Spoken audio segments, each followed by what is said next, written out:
This is the first audio interface from Universal Audio, and it's the first product that combines our analog history and our digital platform. It is an interface with 18 inputs and 24 outputs. We have 8 analog I/Os line. We have 4 of them. 4 of the inputs get switchable to a digitally controlled preamp. We have 2 high Z inputs. We have a dedicated monitor output section with analog, digitally controlled analog attenuation on the monitor, so you don't lose any bit depth. We have 2 headphone amps here, and both the 2 headphone amps and the monitor is like routable externally from the DAW, so you don't lose like outputs 1 and 2, for example. So you can really put out different signals to all of them. We have a digital I/O ADAT 8 channels. We have 2 channels SPDIF. It's a Firewire 800 interface, and we have, in summer, we will have an option card, a Thunderbolt option card, which makes the first Thunderbolt equipped interface with all the PCIe performance you know from PCIe cards. The great thing about that is that there's a UAD card included. It's shipping. It's either a quad or a duo, depending on, like, both units are available.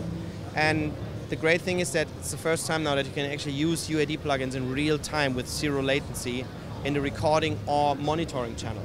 And we do that via the console application. This is the application for it, which is essentially the 0 latency layer of the Apollo. So basically, it shows what's actually happening inside the hardware. You have all the inputs. You can route them to auxes and outputs. You have the monitoring section here. And the great thing about that is that you have insert slots. But with this, from function-wise, that's kind of the same idea as other manufacturers have in their low latency surface. But we have insert slots where we can insert UAD plugins. So you can actually insert up to 4 UAD plugins in each input channel with 0 latency. And what you can do is you can switch those plugins between the recording path or the monitoring path. So you can decide whether you want to record the plugins in the actual recording, or you don't want. You want to record it clean, but you want to listen through them for monitoring. So if in case you have an EQ where you're sure about the coloration and everything, you can commit right away by actually recording through it and printing it, you know. Another cool feature is the console recall plugin. That is a plugin, in this case a Pro Tools plugin, which mirrors the center section of the application. But what it does, the big advantage is it takes every setting out of the console application and stores it within the DAW session.